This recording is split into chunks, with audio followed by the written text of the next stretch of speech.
भीतर ले बोला ख्याल लो बस कर लो। एगो पत्नी अपना पति से कलश की ये राजा हो। हां हरे रावा गवना करा के बाहर चल गई बानी। हां 1.5 करोड़ के संपत्ति के करे पे छोड़ के वाह हर कौना औरत के साथ ना हो। हां कि हमार बलमुआ घरे रहिते हां भले 2 रुपया कम कमाइते हां लेकिन नजरी के सोझा रहिते। हां औरत कहती है का हो कैसे हो भिखारी ठाकुर जी बड़ा सुंदर एगो शेर बोलने तनी से मछिया दी है। हाय हाय हाय हाय तनी से बैठ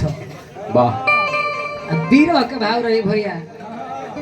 भिखारी ठाकुर जी कहले का हो अरे की बार हबो जे रातिया में अरे दर्द हो लछतिया में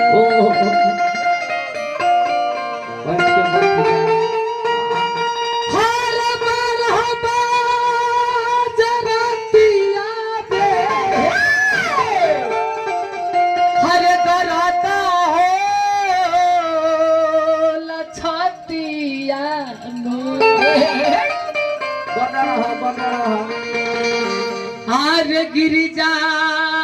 लसीना से अरे अचरवा रे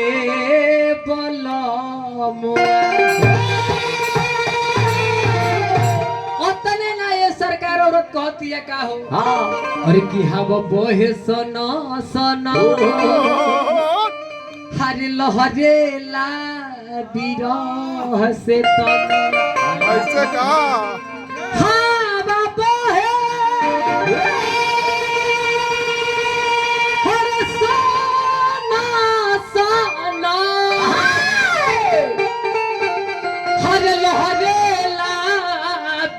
से ताना आज बही जाल आँखी के कजरवा रे बोला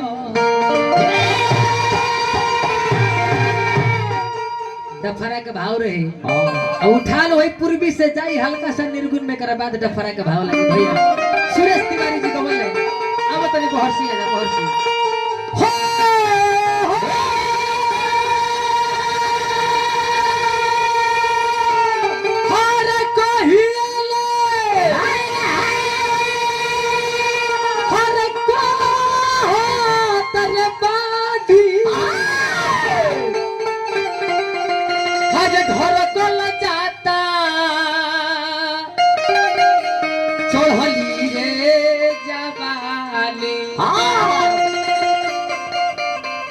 अब डफरा के भाव लगे भैया पर की देता नहीं खाता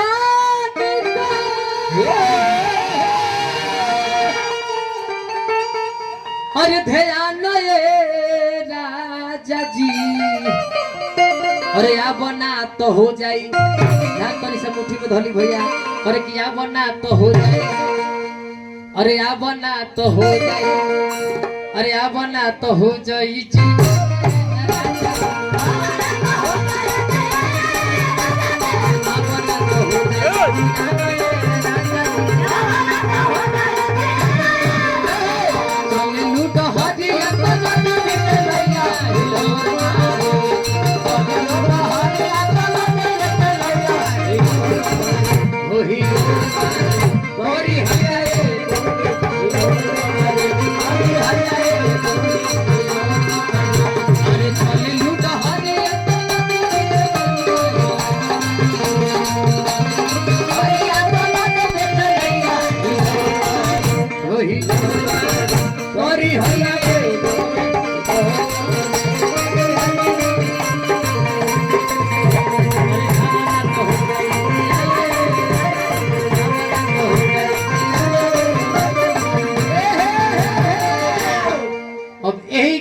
भैया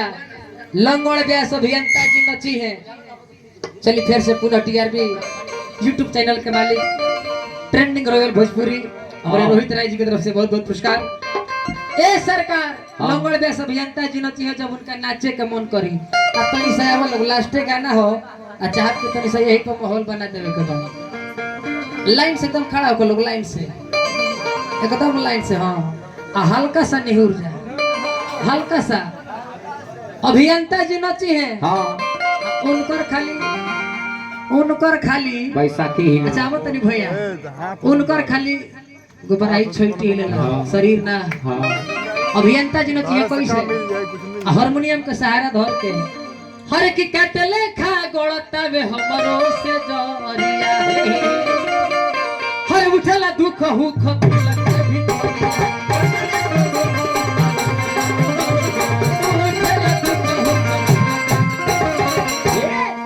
अगर परिसवन चल जाए हाँ तो सुरेश तिवारी जी नची है हाँ वो कैसे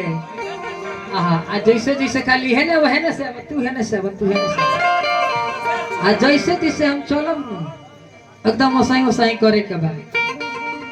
अरे की काटले खा गोड़ता बे हमरो से जरिया हाँ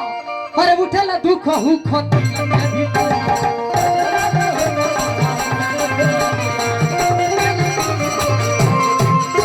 अच्छा एक मिनट हाँ ये बताएं जब भाई घोड़ावा उठा के नाची था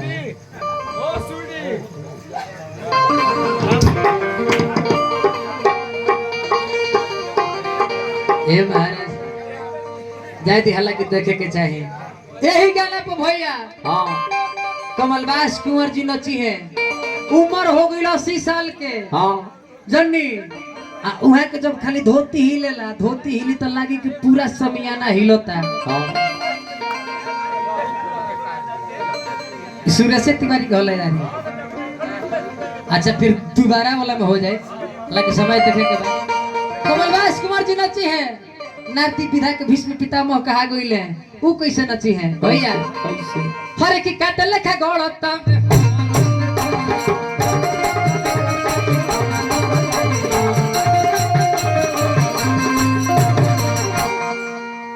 एगो जितेंद्र लंगड़ रहले हैं बेचारू गुजर गइले उहो नाचत रहले हैं अभियंते कहत रह तनी हेने आब तो तू थोड़ा सा घुमा देवे कोई आज के मालिक है ना हमें हमनी के जितेंद्र लंगड़ जी नची है भैया हाँ कैसे कैसे खाली सा भैया अभिषेक भी खाली ध्यान देवे कोई हमारा देवे हरे की काटे लेखा गोड़ता बे हमरो से जस जस नाल बाजी तस तस खाली चलत रहले हम हरे उठेला दुख हुख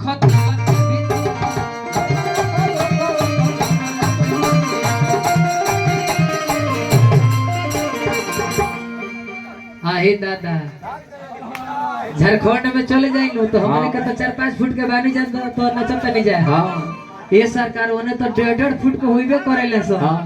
ओपनी के कैसे नची है सर झारखंडी बाज बावना नची है सो हरे की काटे लेखा गोड़ता बे हमरो से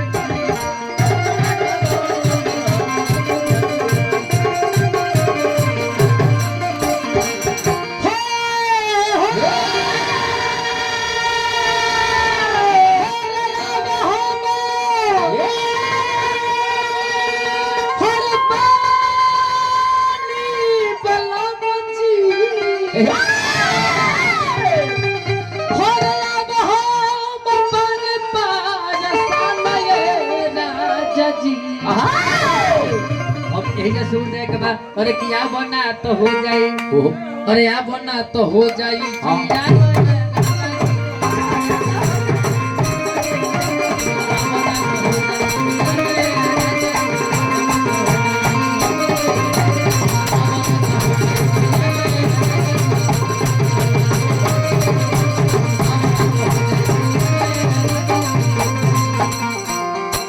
चलिए गलती सही अगर भइल हो तो माफ करब सब काहे के बहिन लइका है वाह जय मोर सब भी और हुई बाड़न अभी बाद में अभी क्या तो जय मोर सब है